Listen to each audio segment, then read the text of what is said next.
Hello guys, আজ hiking করতে আমি কোথায় গিয়েছিলাম এবং হাইকিং করতে গিয়ে আমাদের নৌকাটি কিভাবে ডুবে গেল সেটি দেখাবো। আমি অনেক আগেই আসলে ফ্লাইটে উঠে গেছিলাম। তো এখনই হয়তো 10 মিনিটের ভিতরেই আমার ফ্লাইটটি ল্যান্ড করবে। আজকের ভিডিওটি একটু বড় হতে যাচ্ছে হয়তো, কারণ আজকে আপনাদের এই ভিডিওতে আমি অনেক কিছুই দেখাবো, কিভাবে আমি আমার গন্তব্যে পৌঁছলাম, সেখানকার প্রাকৃতিক দৃশ্য। হয়তো ভিডিওতে দেখছেন যে আমার ফ্লাইটটি ধীরে ধীরে তার উচ্চতা কমাতে শুরু করেছে এবং কিছুক্ষণের মধ্যেই এটি মাটি স্পর্শ করবে। আপনারা দেখতে পাচ্ছেন যে আমার ফ্লাইটটি অলরেডি ল্যান্ড করে ফেলেছে। কিছুক্ষণের ভিতরেই আমি আমার রুমে হয়তো প্রবেশ করব।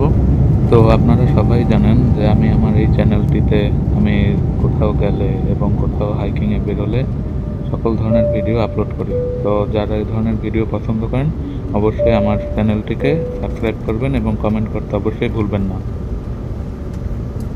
তো গাইস, আমি আমার রুমে চলে এসেছি। এই হলো রুমের ব্যালকনি এবং ব্যালকনির বাইরে থেকেই আপনারা দেখতে পাচ্ছেন যে কত সুন্দর সবুজের সমারোহ।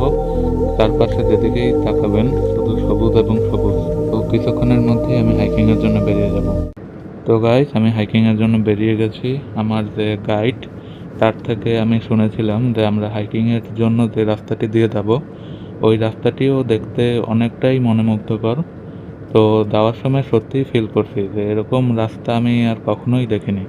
রাস্তাটি সত্যিই অনেক সুন্দর এবং চারপাশে পাহাড়, হালকা কুয়াশা এবং আমাদের সাথে আরও কিছু গাড়ি যাচ্ছে।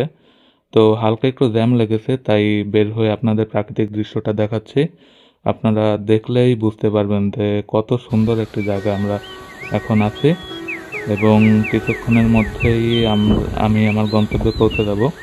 কিছুক্ষণের মধ্যেই আমি যে নদীটিতে আর কি বোট রাইডিং করব সেই নদীটি দেখাচ্ছি আপনাদের।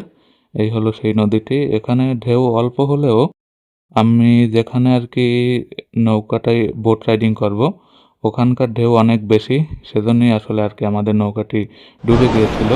তো দেখতে পাচ্ছেন আমি বোট রাইডিং করতেছি এবং দেখুন কত বড় বড় ঢেউ এবং আমাদের নৌকাটি ইতিমধ্যে উল্টে গেল, আপনারা দেখতে পাচ্ছেন। অ্যান্ড দেখি কোনোভাবে ওঠা যায় কিনা। খুব শক্ত করে ধরে আছি ওঠার জন্য। যদি কোনোভাবে আমি হাত ছেড়ে দিই তাহলে আমি নির্ঘাত ডুবে যাব, তাই খুব শক্ত করে ধরে আছি। এবং আমার সাথে যারাই নৌকা থেকে পড়ে গেছে তারাই দেখতে পেয়েছি যে নৌকার নিচে চলে গেল। তো গাইস, যেহেতু পড়ে গিয়েছিলাম তখন আর কি ভিডিও করা সম্ভব হয়নি। তো উঠে নতুন করে একটি বোট নিলাম, সবাই নতুন লাইফ জ্যাকেট পরলাম এবং নতুনভাবে রাফটিংয়ের জন্য বের হয়ে গেলাম। তো আজকের ভিডিওটা এই পর্যন্তই ছিল। ধন্যবাদ সকলকে।